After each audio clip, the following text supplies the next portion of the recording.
long after the army was Harry Banks born? Well, actually, Harry Banks was born while I was in the army. Oh, right. I used to go home on leave, and I took somebody's car. I wasn't an honest person. I was no bones about it. Very dishonest, in fact. I used to think I got morals, but none whatsoever. And the police were after me, Jack Llewellyn, which is family name, John Llewellyn was Christian name. And they came in asking, are you Jack Llewellyn and all that? I said, no, my name's Harry. So I was talking to a chap called Harry Bright, who was a friend of my father's, and we were drinking at Banksy's public house. And Banksy's was a local brewery up in the Midlands. So I became Harry Banks, and the police apologised left, and everybody in the pub burst out laughing. And I'm on the verges there. My addiction's starting to kick in. I've been using drugs as well. So I thought, oh, that's good. So I started to use this pseudonym whenever I was doing something a bit shady. And it was like entering Alice walking through the rabbit hole. Everything became surreal.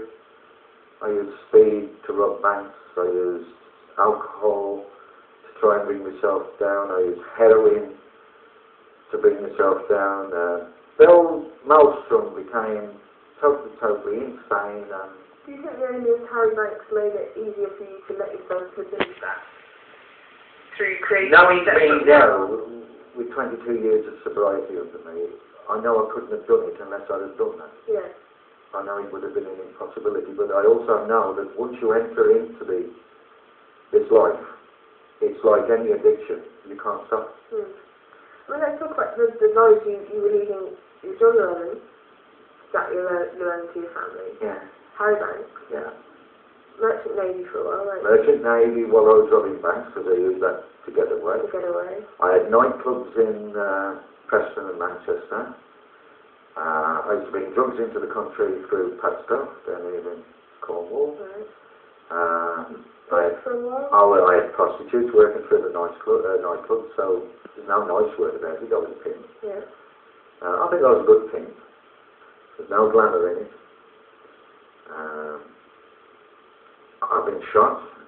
I've been raped, held down by 4 men and raped to teach me a lesson. They sliced me from there to there, and I lost 4 pints of blood, and I was on the verge of death. And if somebody hadn't come along, I would have died there.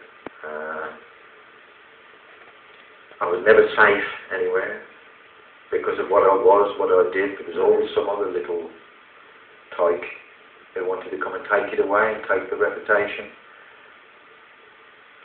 So even though you said it wasn't glamorous, there were still people aspiring to what you've become? A bunch of idiots. Chasing a bunch of idiots. So I was an idiot. So then, stopped, Harry Banks died, you cleaned up, and then somewhere you found Christianity.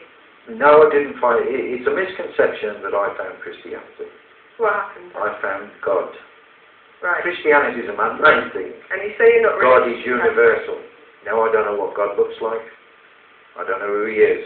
I read the Quran. I looked at the Old Testament, and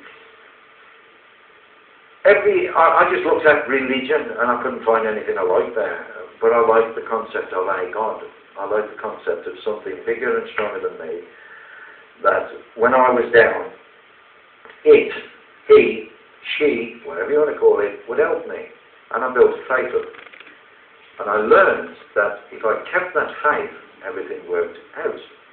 This was a new thing to me. You told me on Wednesday that a lot of your faith, you read James and that kind of inspired you to James was the inspiration, yes.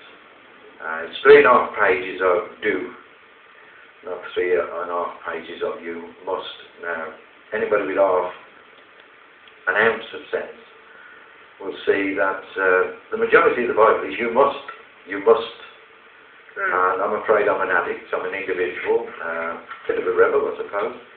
And you tell me I must, I'm going to tell you no. But in James it was a suggestion. It was a suggestion. It was, if you do this, then you are going to get that.